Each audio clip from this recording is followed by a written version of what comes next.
Good morning and welcome to Morning Movie News, where today we have a special report on the AT&T purchase of Time Warner for $85 billion. This by far and away was the question I got from you the most over the weekend, wanting to know exactly what's going on here. And it's not so easy to tell what's going on here. I actually spent a good deal of the weekend researching it, and so what you're going to see outlined here is that research along with my own my own understanding and feel for how the industry works. Some blanks have to be filled in reasonably. However, I want to put a little asterisk on all of this to say it's a developing situation and the PR spin has already begun. So even when an executive at AT&T says, "Oh, we love Time Warner, we want to leave it alone," you don't know if he's telling the truth or not. He might just want to make sure that nobody freaks out, either from fans to companies that deal with Time Warner to the people who work at Time Warner themselves. So again, this is how the situation currently stands, trying to take everybody on their word, or at least hoping they're not just outright lying. Now, there are chapter times in the video description for each section of this video. All right, so the number one question is, why does AT&T want Time Warner, right? Well, the answer is content. Well, why develop shows when you can just acquire all of them, from HBO to Warner Brothers movies, etc.? Now, suddenly, that's all at AT&T's disposal. They own it, and they want to make it available to you via DirecTV and also their AT&T phones. You know how they always try and, I'm curious, who has AT&T as their wireless or their cellular carrier, right? AT&T is always like, "Hey, you want a free iPhone?"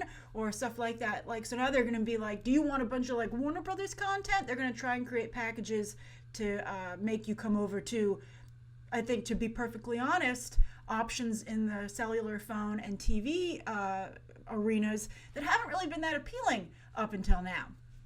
So then also, I think the other thing they might be interested in is being a part of Hollywood, right? Now that AT&T owns Time Warner, their top executives at the very least can go to all the big Hollywood parties. They can go to the Oscars. They can go to the premieres of all their Warner Brothers movies and mingle with the Hollywood people who are there. Now, of course, AT&T is a big company. I guess they could have wrangled a ticket in the past, but now, at least if you're working with Warner Brothers, you will be forced to talk to them at the party, because they're effectively your boss.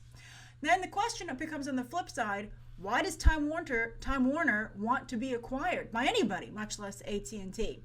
And the first question is, the first answer to that is $85 billion. The return on for the shareholders is huge. A lot of people made a lot of money over the weekend if they had Time Warner stock. And there was a buying spree on Friday when this news of this story broke. It apparently had been in the works for a couple of months, but it wasn't public. And all of a sudden when it was, everybody was like, "I better get me some Time Warner stock." And apparently that was a good buy, even though everybody was buying it. Usually you're too late at that point, which is why insider trading is illegal, but so tempting anyway. But apparently they paid such a good premium for each, for the stock price, that you got a good deal anyway, even if you got in at the last minute. Then also Jeff Bewkes, who we recently just talked about for slamming his own Warner Brothers, DC movies, is a bit of an underhanded double crosser, I think, at least from a creative standpoint, because everybody's saying that this is what Jeff Bewkes does. Jeff Bewkes gets companies ready to be acquired, to sell to somebody else. So his goal coming into Time Warner was to clean it up after the AOL debacle and make it attractive to be acquired by another company. He had no interest in fixing it and so it could operate on its own. He was just there to get it to be sold to someone else, which I think is kind of not cool.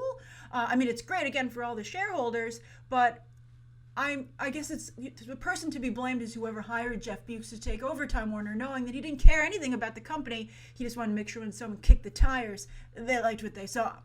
Also, interestingly enough, Apple was at one point apparently interested in acquiring Time Warner. So the fact that Apple is on the market to own a studio is amazing. To me, almost as big a story as the AT&T Time Warner acquisition itself. They also said that the industry trades expected maybe Google or Amazon to come in at the last minute with a competing bid, but nobody did. Nobody wanted Time Warner except for AT&T, so they were happy to sell to them. But I'm just curious. I just think it's fascinating that Google, which owns YouTube, might want to own a movie studio, that Amazon might want to own a movie studio. Apparently, Wanda out of China isn't the only major company that wants to get into the movie business, and that's because everybody wants content.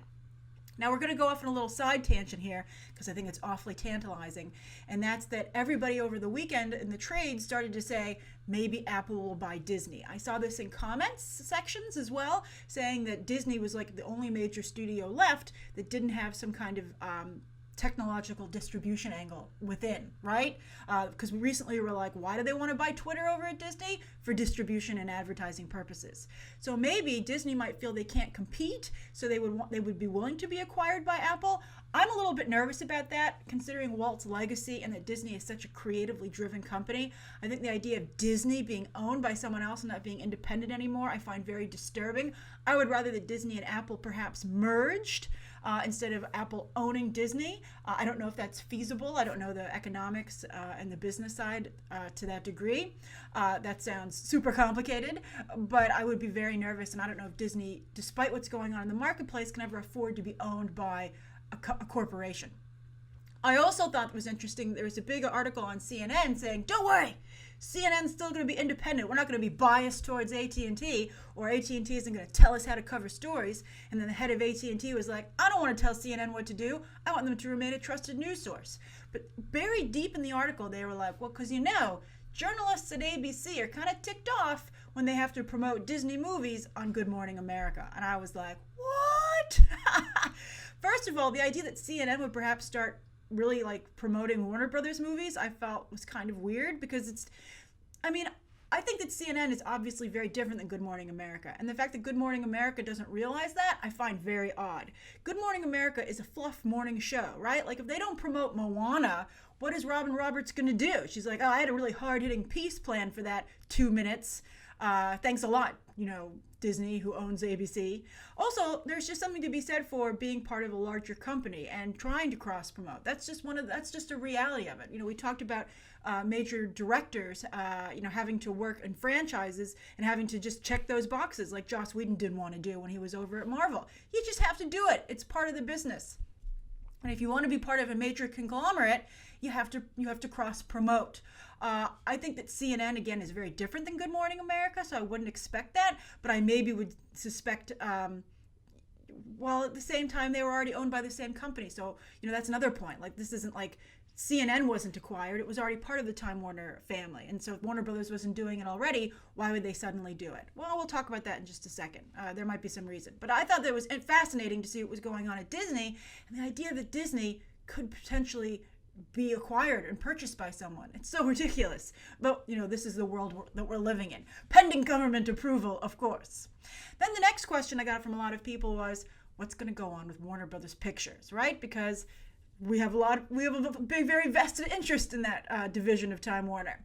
So right now, they're saying we have no interest in changing any, I saw some rumors saying, see ya, Kevin Tsujihara. And I wouldn't be so fast to think that's going to happen.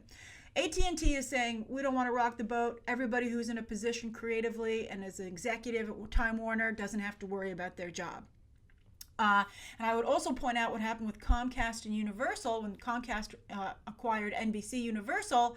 Nothing really changed over there as far as the public and the audience was concerned. I think there are some headaches for executives. I think, for instance, remember 30 Rock? They dealt with someone who had acquired that in that fictional world, and he was always flying in from the Midwest and trying to tell them how to do stuff. I think that's a very good depiction of what this deal is going to be like. So I think AT&T people might come and hang around the offices and be like, look over everyone's shoulder and be like, what you doing there? Can I weigh in? I think that's what's going to happen. I think you might have to creatively. I think Zack Snyder might turn around and someone from AT&T is standing on the set of Justice League, like that kind of stuff, right? As for Tsujihara, I wouldn't be so fast to say he's going to go away. I mean, the DCEU is making a lot of money, and he's responsible for getting J.K. Rowling to do the Wizarding World of Harry Potter, even though she was like, I'm done. He was like, come on, come back, and he talked her into doing it.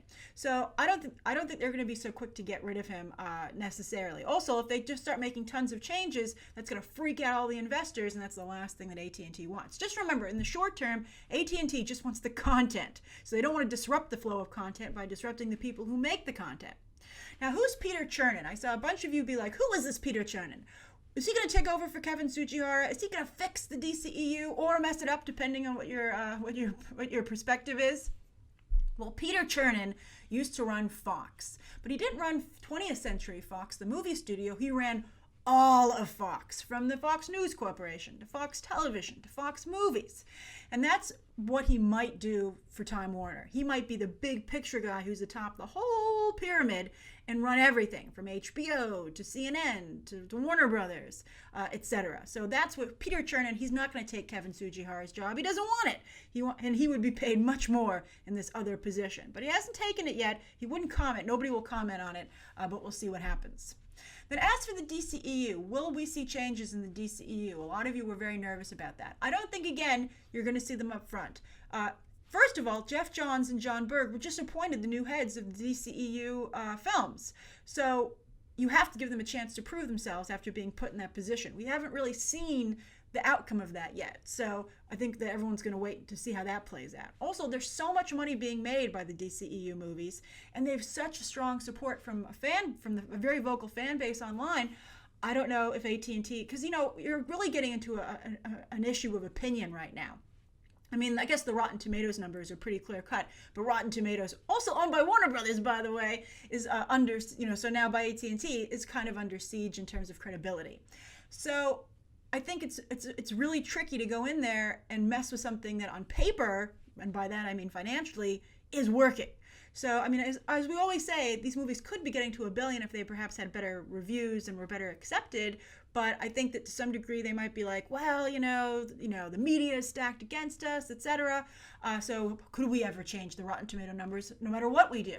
And to that extent, I'd say if they're going to make any changes with the DCEU, I would think that AT&T might say, can we please fix our relations with the media and critics?